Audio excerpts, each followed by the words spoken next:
විශාලා මහනුවර එකපාරම වරුසාව නතර වුණා නෙව. වැස්සෙන්නේ නැහැ. වැස්ස අඩු වීගෙන එනකොට තියෙන දේ කාලා බීලා බීජවලට තියාගෙන හිටපු දේවත් කාලා බීලා ඉවර වුණා. හොරෙන් වපුරපු දන දහන්නේ ඉර විසින්ම වියලවලා දැම්මා. ඊට පස්සේ මිනිස්සුන්ගේ අතරින් ඕන වයසක මිනිස්සු මැරුණා. ඊට පස්සේ තව මිනිස්සු මැරෙනවා. දැන් වලේ ලාන්නත් බෑ, ගිනි තියන්නත් බෑ. ඔහේ දාලා ආවා.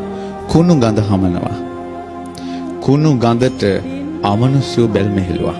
කුණු ගඳට අමනුෂ්‍ය බැල්මෙහෙලුවා. දූරියන් කන්ට ආස කෙනා දූරියන් සුවඳ එන පැත්තට එයාගේ හිත ඉක්මනට යනවද නැද්ද? මිනි ගඳට අමනුෂ්‍යයන්ගේ හිත යනවා. මිනි ඕජාවෙන් යැපෙනවා. ඊට පස්සේ මිනිසුන්ට බැල්ම වැටුණා. බැල්ම වැටිලා මිනිස්සු ඕන දැන් අමනුෂ්‍ය ප්‍රශ්න වලින්. දැන් ලෙඩ වෙවිනේ මැරුණේ, වසංගතෙන්නේව මැරුණේ, රෝග බියත් හටගත්තා, දුර්භික්ෂ බියත් හටගත්තා, අමනුෂ්‍ය බියත් හටගත්තා. තැන් වල මැටකෝටු. විශාලා මහනුවර සොහුනක් වගේ වෙලා ගියා. පනනල තියෙන මිනිස්සු ලීවල එල්ලි රජමාලිගාවේ දොරටුවට ගියා. රජුරෝ ඉදිරියේ කෑ ගහලා කිව්වා කිසිම දෙයකින් පිළිතුරක් නැහැ. තථාගතයන් වහන්සේ වඩම්මන්ට දූත පිරිසක් එව්වා. මගදී බුදුරජාණන් වහන්සේ වැඩ ඉන්නේ. ඇමතිවරු කිව්වා ඉස්සෙල්ලාම තථාගතයන් වහන්සේට ආරාධනා කරන්න. රජුරෝ නම් එවැනි එකක් නැහැ. භාග්‍යවතුන් වහන්සේට ආරාධනා කළා. භාග්‍යවතුන් වහන්සේ සියල්ල දුටුවා. එතනින් පස්සේ වෙන දේවල්. මාන්දම හැදිලා ඉන්නවා. රහත් වෙන්න පින් තියෙන අය පේනවා. කට උඩට අරගෙන වේදනාවෙන් කෑක ගහ ඉන්නවා මුළුවල. පේනවා බුදු ඇසට. අමනුෂ්‍යව අහගෙන ඉන්නවා සෝවාන් වෙන්න පින තියෙන අය මුළුවලට වැටිලා. රජ්ජුරුව ලහිලහියේ දුවගෙන ගිහලා හුවා ස්වාමීනි හැබෑද විශාලාවට වඩිනවා කියන්නේ. භාග්‍යවතුන් වහන්සේ වදාළා වඩින්න ඕන. මොහොතක් ඉවසනසේක්වා. ගංගා මතකයි නේද?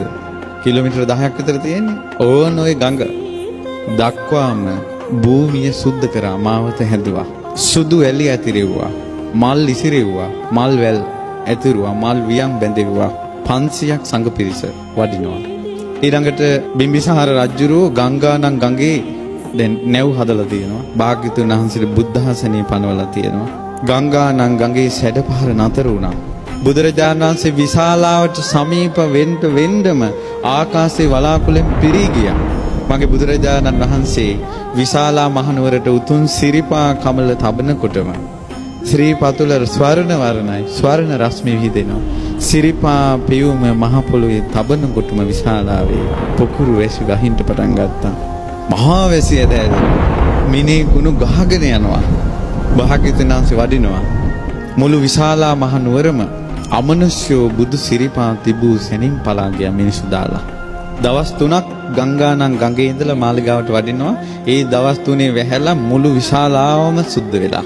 රාජ මාලිගාවේ හවස් යාමේ පහන් දැල්වලා බුදුරජාණන් වහන්සේ දකින්ට සහම්පති බ්‍රහ්මයා වැඩලා. සක්‍ර දේවේන්ද්‍රයා 120 රියන් ජයතුරා සංකනාදී පිඹිනවා. සතරවරන් දෙවියෝ අරන් ගන්නවා.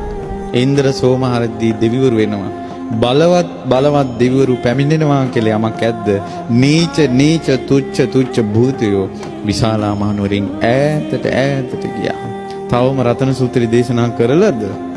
බුදුරජාණන් වහන්සේගේ උතුම් පාත්‍ර ධාතුට පිරිසුදු පෙන් ඇතිව අපේ ආනන්ද ස්වාමීන් වහන්සේ වැඩ ඉන්නවා. භාග්‍යවතුන් වහන්සේ දේශනා කළ යානීද භූතාන් ශ්‍රී සද්ධර්මයේ වදාළා. බුදුරජාණන් වහන්සේ වදාලා යානීද භූතානි සමාගතානි බුම්මා නිවායා නිවාන් තලිකේ.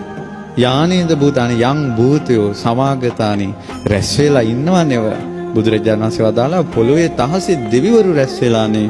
බුදුරජාණන් වහන්සේ වදාලා සබ්බේව භූතා සුමනා භවන්තු. මේ සියලුම භූතයෝ මේ දෙවිවරු සුමනා සුවපත් වේවා. සුවපත් සිත් ඇත්තෝ විත්වා. තුන් ලෝකීටම පතුරන මහා මෛත්‍රී නිධානයේ ඇති තථාගතයන් වහන්සේ ඉස්සලාම මෛත්‍රිය පැතුරුවා. අර ආකාශයේ පොළොවේ ඉන්න දෙවිවරුන්ගේ ශරීර සීතල වෙලා ගියා. ඒ වචනේ ඇහෙනකොට අතෝපි සක්කංච සුනන්තු භාසිතං මම දැන් යමක් දේශනා කරනවා. හොඳට අහන්න. තස්මායි භූතා නිසාමේත සබ්බේ මෙත්තං කරෝත මානුෂයා පජාය. ඇයි මේ මිනිසුන්ට මෛත්‍රිය කරන්නේ නැත්තේ? මෙසිත වඩන මිනිසුන්ට බුදුරජාණන් වහන්සේ සුවපත් වේවා කිව්ව සැනේ ශරීර සීතල වෙලා ගිය අයට කිව්ව ඇයි මෛත්‍රිය වඩන්නේ නැත්තේ?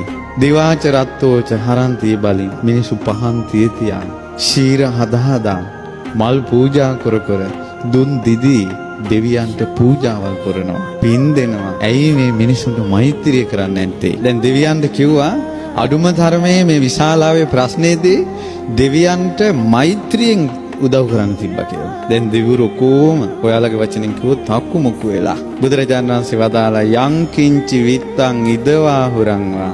මේ තමයි ලෝකේ උතුම්ම සත්‍යක්‍රියාව. යම් කිසි ධනයක් තියෙනවා නම් වස්තුවක් තියෙනවා නම් මෙහි හෝ පරලොව සග්ගේ ස්වායන් රතනම් පනීතං මෙහි හෝ පරලොව හෝ යම් වස්තුවක් තියෙනවා නම් දෙව්ලොව උතුම් මණිකක් තියෙනවා නම් නනෝ සමන් අත්ති තථාගතේන බුදු කෙනෙකුට සමාන නෑ. සමාන නෑමයි. මේක සත්‍යයක්. සියලු දෙනා සුවපත් වේවා.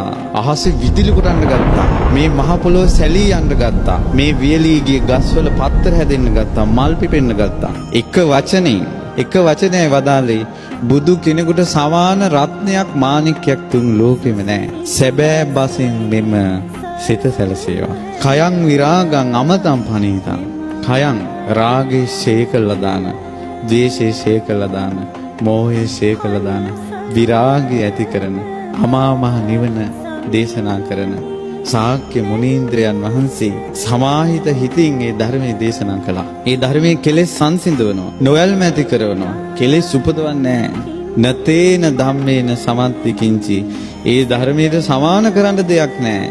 යම් බුද්ධ සෙට්ටෝ පරිවන්නේ සුචින් සමාධිමානන්තරි කඤ්ඤමාහෝ. සමාධියක් තියෙනවා. ඒ සමාධිය උපද්දවනවා පින්වන්තයෝ. ඒ සමාධියේ ඵලය අරහත් ඵලය. ඒ සමාධිය පැද්දුවොත් අනිත්‍ය දුක්ඛ අනාත්ම විදිහට මේ ලෝකේ දැක ත්‍රිලක්ෂණය මනසින් දැක මේ සසර කෙරෙහි විරාගී නොයල්මින් යුතු සමාධියක් උපදිනවා. අරහත් ඵල සමාධිය. ඒ සමාධියට සමාන කිසිම සමාධියක් ලෝකේ නැහැ. ඒ සමාධිය උපද්දන්නේ බුදු කෙනෙකුගේ ධර්මයෙන්. සමාන දෙයක් ලෝකේ නැහැ. මේක ධර්මයේ තියෙන වටිනාකමක් සත්‍යයි. මේ ධර්මයේ මේ බණ පද වලින් පැතුරන රශ්මිය ආනුභාවයේ දසදහසක් ලෝක ධාතු වල පැතිරලා ගියා. අදත් මම මේ බණ පදේ කියනකොට ඒකයි මේ ඇඟට දැනෙන්නේ. සත්‍යයි. සැබෑ බසින් මෙම සිත සැලසේවා. බුදුරජාණන් දැක්ක ආනුභාවයේ පැතිරිලා යනවා. මිනිසුන්ගේ හිත සාන්ත වී යනවා. කෙලෙස් සංසිඳී යනවා බණ අහනකොට. ඊළඟට බුදුරජාණන් වහන්සේ දේශනා කළා.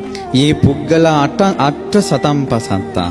මේ ලෝකයේ සත්පුරුෂයෝ ප්‍රශංසා කරන පුජ්‍යලු 8 දෙනෙක් ඉන්නවා. සෝවාන් මාර්ගඵල, සකදාගාමි මාර්ගඵල, අනාගාමි මාර්ගඵල, අරහත් මාර්ගඵල කියලා ආර්ය උත්තමයෝ 8 දෙනෙක්. යුගල වශයෙන් 4යි. සෝතාපන්න, සකදාගාමි, අනාගාමි, අරහත්. මේ උත්තමයන්ට මේ සුගතයන් වහන්සේගේ ශ්‍රාවකයන්ට සංඝයාට දානයක් දුන්නොත් පින් සිද්ධ වෙනවා කියලා බුදුරජාණන් වහන්සේ බුදු මුව මණ්ඩලෙන් සත්‍යක්‍රියා කළා. අමනුෂ්‍ය ඉසුලූලු අත දිව්වා. රෝග ආතක් පාතක් නැහැ.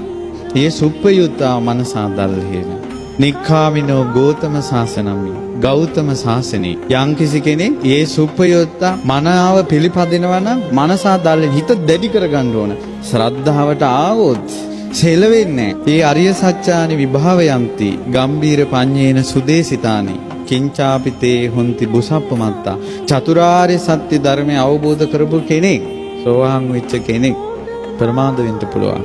හැබැයි සෝවාන් වෙච්ච කෙනා මැරෙනකල් බණ භාවනා නොකලත් ජීවිත 8කට නම් යන්නේ 7න් ඉවර කරනවා. මේ ප්‍රමාද වෙච්ච සෝවාන් වෙච්ච කෙනාත් ජීවිත 7යි යන්නේ. සත්‍යයි. සැබෑ බසින් මෙම සිත සැලසීම. ඊට පස්සේ චතුහ පාහිච විප්පමුත්තෝ. 4 පායි වැටෙන්නේ නැහැ කවදාවත්. ඔච්චර දීර්ඝායස තියෙන නිරවල් වල වැටෙන්නේ නැහැ. ඊළඟට චචාපි ඨානානි අබබ්බෝ කාතුම්. පව් 6ක් කෙරෙන්නෙම නැහැ. මව් මැරීම, පියා මැරීම, බුදුන්ගෙන් ලේසෙලවීම, බෝධියක් නපුරු හිතකින් අත්තක් කැඩෙන්නේ නැහැ. යතින් සෝවන් වෙච්ච කෙනාගේ. සෑයක වැලි කැටයක් නපුරු සිතෙන් ගැඩොලක් ගැලවෙන්නේ නැහැ සෝතාපන්න කෙනාගේ යතින්. මේක තමයි සංඝයාගේ තියෙන වටිනාකම. මේක කළා මේ සංඝ පෙරේත සුගත ශ්‍රාවකයන් වහන්සේලා. සාරිපුත්ත මහ රහතන් වහන්සේ ගැන කියන්නේ මොගලන් මහ රහතන් වහන්සේ ගැන, මගපල්ලාවින් ගැන. සත්‍යයි. සැබෑ බසින් මෙම සිත සැලසේවා. ඊළඟට බුදුරජාණන් වහන්සේ දේශනා කළා යම් පව්කමක් කෙරුණොත් හංගගෙන ඉන්නේ කිංචාපි සෝකම්මං කරෝති පාපකා කායේන වාචාය මනසා කයෙන් වචනේ මනස වචනය යන්න පුළුවන් වැරදිලා කතාව පිට ක්‍රියාවෙන් වරද්දක් වෙන්න පුළුවන් හංග ගන්නෑ සෝවාන් කෙනා කියනවමයි වැරද්දක් වුණොත් විවෘත වෙන එක සෝවාන් වෙන්න සුදුසුකම වනප්ප ගුම්බේ යතා පුස්සිතග්ගේ ගිම්හාන මාසයේ පටමස්මින් ගිම්මේ පෙබරවාරි මාර්තු වල ගිම්හානේ පළමු වෙන වසන්ත කාලේ මල් පිපෙනවා දැන් මේ මැයි මල් පිපිලා තියෙන්නේ අස්සන මල් හැම ගහකම මල් පිපෙනවා ඒ විදිහට කියනවා බුදුබණ පද දේශනා කරේ ඇයි දැන් මේ ධර්මයේ දේශනා කරන බුදුරජාණන් වහන්සේ මේ රතන සූත්‍රයේ දේශනා කරනකොට පළවෙනි වතාවේ 84000ක් මාර්ගඵල ලැබුවා. කොච්චර මල් පිපුණාද? දෙවෙනි දවසේ දේශනා කරනකොට 84000ක් මාර්ගඵල ලැබුවා. කොච්චර මල් පිපුණාද? 7 දවසක් දේශනා කළා. බුදු මුව මඩලින් සත්වතාවක් දේශනා කරපු සූත්‍රය රතන සූත්‍රය. 588000ක් මාර්ගඵල ලැබුවා. ගිම්හානේ පළමු වෙන වසන්ත කාලේ මල් පිපෙනවා වගේ දහම් දෙසුවේ මගේ බුදුරජාණන් වහන්සේ. මගේ බුදුරජාණන් වහන්සේට එහෙම කරන්න පුළුවන්. බුදුරජාණන් වහන්සේගේ මෙවැනි රතනයක් තියෙනවා. සැබෑ බසින් මෙම සිත සැලසේවා. බුදුගුණ මල් පිපෙනවා වගේ බණ කියන්නේ. වරෝ වරඤ්ඤෝ වරදෝ වරහර උතුම් මුනිදු වරෝ උතුම් වරඤ්ඤෝ උතුම් දේ අවබෝධ කරගත්ත වරදෝ උතුම් දේ දන් දෙන බුදුරජාණන් වහන්සේ අනුත්තර වූ උතුම් ශ්‍රේෂ්ඨ ශ්‍රී සද්ධර්මයේ වදාලා මේ උතුම් ධර්මයක් උතුම් කෙනෙක් උතුම් දේ දෙමින් කියන එක බුදු කෙනෙකුට විතරයි කරන්න පුළුවන්. මේ දේශනා කරනකොට පින්වත්නි එතන රාත්‍රියේ පහනක් නෙවිලා ගියා. බුදුරජාණන් වහන්සේ වදාලා කීනං පුරාණං නවන් නත්ති සම්භව. පැරණි කර්ම ශේ කරලා අලුත් කර්ම උපද්දවන්න නැතුව විරත් චිත්ත ආයතිකේ බවස් මේ කිසිම උපතකට හිත යන්නේ නැතුව විඥානේ පැලවෙන්නේ නැතුව නිකලෙසුන මේ රහතන් වහන්සේලා පිරිනවම් පානවා. මේ පහන් දැල්ල නිවුණා වගේ. කොහෙට මේ පහන් දැල්ල ගියේ? පහන් දැල්ල ගියේ තැනක් තියෙනවද? තිරත් ඉවරුණාට පස්සේ තෙලුත් ඉවරුණාට පස්සේ පහන් දැල්ල නිවුණා. රහතන් වහන්සේලා පිරිනිවන් පාන්නේ මේ පහන් දැල්ල නිවෙනවා වගේ කිව්වා. සත්‍යයක් සංඝයායක කරනවා. සැබෑ බසින් මෙම සිත සක්‍ර දේවේන්ද්‍රයාගේ මුළු ශරීරයම ප්‍රසාදේ පැතිරිලා ගිහිලා ආකාශයේ ඉන්න බෑ දැන්. සක්‍ර දේවේන්ද්‍රයා ආකාශයෙන් වැඳ වැටුණා බුදුරජාණන් වහන්සේ ළඟ දකුණු ශ්‍රී ධනමණ්ඩල බිම තියලා. සක්‍ර දේවේන්ද්‍රයා ස්වාමීනි භාග්‍යවතුන් වහන්සේ අහසෙත් පොළොවෙත් ඉන්නවා දැන් දෙවිවරු. යානිද භූතානි සමාගතානි බුම්මා නිවා යානිවන්තලි තථාගතං දේව මනුස්සා මේ දෙවියොත් මේ මිනිස්සුත් බුදුරජාණන් වහන්සේට වඳිනවා. බුද්ධ වන්දනාව සත්‍යයි. සැබෑ බසින් මෙම සිත සැලසේවා. සක්‍ර දේවේන්ද්‍රයා ලෝකෙටම සෙත් පැතුවේ බුදුන් ඇඳලා. හැමදාම හැන්දෑවට බුදුන් අඳින්න නැත්තම් කොච්චර දෙයක්ද? බුද්ධ කියන වචනේ ඇහෙන වාරයක් පාසා හිතට වන්දනාවක් එනවා නම් කොච්චර සැනසෙල්ලක්ද? රුවන්වැලි මහා සෑයේ පිණි බුදුගුණ කියන්න නැත්තම් කොයිතරම් වාසනාවක්ද? බුදුරජාණන් වහන්සේගේ ගුණ සිහි කර කර මැරෙන්න නැත්තම් කොච්චර වාසනාවක්ද? අහසෙත් පොළොවේ දෙවිවරු ඉන්නවා. ස්වාමිනී මේ දෙවියොත් මිනිසුත් භාග්‍යවතුන් වහන්සේට වඳිනවා. ශ්‍රී සද්ධර්මයට වඳිනවා. සැබෑ බසින් මෙම සිත සැලසේවා. අහසෙත් පොළොවේ දෙවිවරු ඉන්නවා.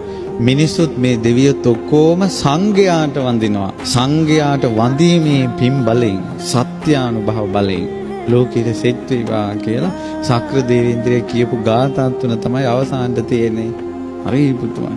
රතන සූත්‍රයෙන් ආනන්ද ස්වාමීන් වහන්සේ පැංගිස්ස කිසි දුකක් නැහැ. ආයෙත් අර වේලිච්ච ගස් වලින් මේ දවස් 5ට ඔක්කොම මල් හැදිලා ගෙඩි හැදිලා ඉවරයි. මහා පෙරහැර පිට ආපහු වැඩියා භාග්‍යවතුන්. රතන සූත්‍රයේ 7 වතාවක් වදාලා මෙතනින් එහා නෑ දෙයක් පින්වත්නි. ආටානාටි ආරක්ෂාවත් වෙසමුනි දිව්‍ය රාජයාගේ ආඥාවක් බුදුජානසී අනුමත කළා. බුදුරජාණන් වහන්සේ දුන්න ආරක්ෂාව තමයි මේ බුදුරජාණන් වහන්සේගේ හද මණ්ඩලෙන් උපන් ආරක්ෂාව මේ තියෙන්නේ. රතන සූත්‍රයේ